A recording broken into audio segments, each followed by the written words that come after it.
কখনো কখনো আমি নিজেকে জিজ্ঞাসা করি, আমি কি সত্যি কোথাও পৌঁছাতে চাই, নাকি শুধু পথটার মাঝখানে দাঁড়িয়ে থাকতে চাই।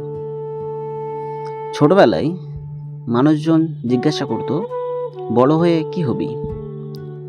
আমি হাসতাম, কিন্তু উত্তর দিতাম না, কারণ আমার ভিতরে কোনো নাম জন্মায়নি, কোনো পরিচয় নিজের জায়গা নেয়নি। আমি শুধু দেখতাম অন্যরা দৌড়াচ্ছে আর আমি হাঁটছি ধীরে, নিশ্চুপে। আমার ভিতরে কখনো আগুন জ্বলেনি, কোনো বড় স্বপ্নর আগুন, যেটা মানুষকে রাত জাগায়, নিজের সীমানা ভাঙতে শেখায়।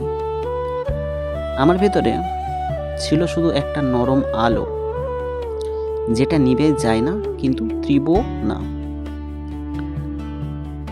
একটা সময় ছিল যখন জীবনটা আমার কাছে ভারী পাথরের মতো লাগতো। শ্বাস নিতে কষ্ট হতো, দিনগুলো যেন কাঁধে চেপে পড়তো। মনে হতো সব কিছু থেমে গেলে হয়তো শান্তি পাবো, কিন্তু সেই থেমে যাওয়ার ভেতরেও আমি একটা ভয় খুঁজে পেয়েছিলাম, একটা অচেনা অন্ধকার, যেটা আমাকে শেষ করে দেবে। তারপর ধীরে ধীরে কিছুই না বদলিয়েও সব কিছু বদলে গেল। আমি লক্ষ্য করলাম, সূর্য প্রতিদিন ওঠে, পাখিরা ডাকে, বাতাস গায়ে লাগে। এগুলো কখনো আমার কাছে প্রশ্ন করেনি আমি কে, আমি কি হলাম। তখন বুঝলাম, জীবন আমাকে কিছু হতে বলছে না, জীবন শুধু আমাকে থাকতে বলছে। আমি আর দৌড়াই না এখন, আমি বসে থাকি, মাঝে মাঝে আকাশ দেখি, মাঝে মাঝে নিজের ভেতরে তাকাই।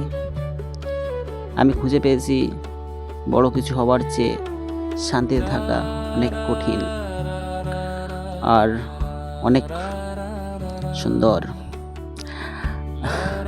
আজ আমি জানি, আমার কোনো বড় গল্প নেই, কোনো সাফল্যর পাহাড় নেই, কিন্তু আমার কাছে কিছু নিঃশব্দ মুহূর্ত, যেগুলো আমাকে বাঁচিয়ে রাখে।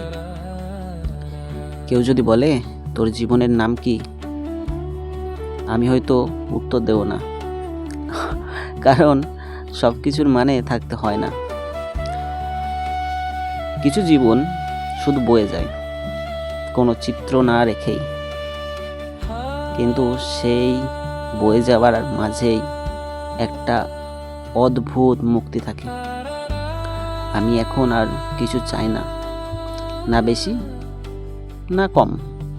আমি শুধু চাই এই নিঃশব্দটা যেন ভাঙে না, কারণ এই নীরবতার মধ্যেই আমি প্রথমবার নিজের সাথে শান্তিতে আছি।